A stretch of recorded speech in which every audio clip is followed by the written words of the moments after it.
Welcome to ఉదయం news. ఈరోజు రెంటచింతల మండల పరిధిలో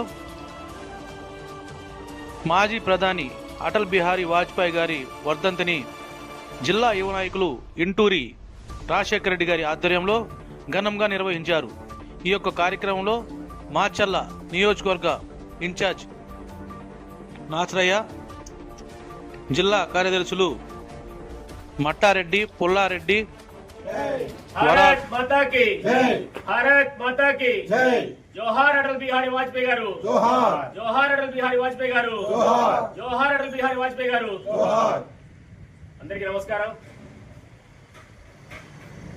భారతీయ జనతా పార్టీ వ్యవస్థాపకుల్లో ఒకరైనటువంటి అటల్ బిహారీ వాజ్పేయి గారి వర్ధంతిని నేడు మనం రెంటచింతల మండల కేంద్రంలోని రెంటచింతలు జరుపుకుంటా ఉన్నాం.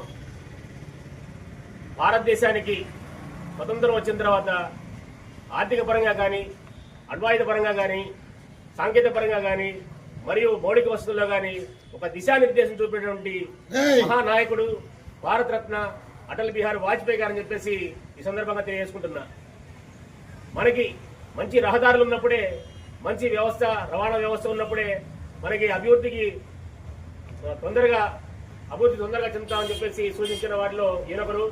దాన్ని ప్రేరణగా తీసుకుని ఆయన స్వర్ణ చతుర్భుజ అనే కాన్సెప్ట్తో, అనే ఒక నిదానంతో భారతదేశం మొత్తం కూడా జాతీయ రహదారులు నిర్మించడానికి పూనుకోవడం జరిగింది. దాని ద్వారా రవాణా వ్యవస్థ పెరిగింది, దాంతోపాటే మౌలిక వసతులు పెరుగుతూ ఉన్నాయి. దానితో పాటే భారతదేశం ఒక అభివృద్ధి పదంలో నడపడానికి పయనించిందని చెప్పేసి తెలియజేసుకోవచ్చు. అంతేకాకుండా స్వతంత్రం వచ్చిన తర్వాత పరాయి చుట్టుపక్కల శత్రు దేశాలన్నీ కూడా మనని బెదిరించే ధోరణిలో ఉన్నాయి.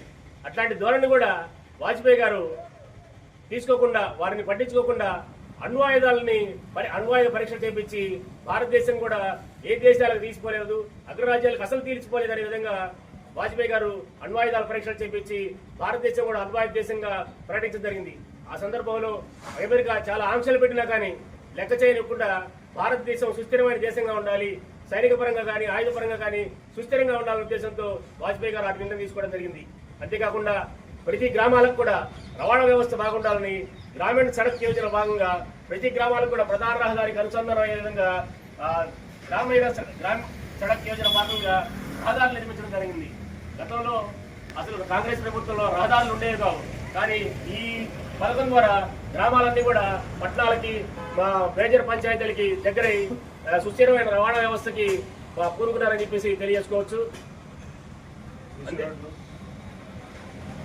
అంతేకాకుండా వీరి పాలనలో పెన్షన్ విధానం కానీ, డ్వాక్రా సంస్థలకు సంబంధించినటువంటి సెల్ఫ్ హెల్ప్ గ్రూప్లు, మన ఆంధ్రప్రదేశ్లో డ్వాక్రా సంఘాలు అనుకుంటాం, కానీ జాతీయ స్థాయిలో ఈ సంఘాలు పెట్టడానికి కారణభూతులైనటువంటి వాజ్పేయి గారు సెల్ఫ్ హెల్ప్ గ్రూపుల ద్వారా మరియు ఆడవాళ్లు ఆర్థికంగా బలపడాలనే నిర్ణయం తీసుకుని వారి ప్రయత్నం జరిగింది.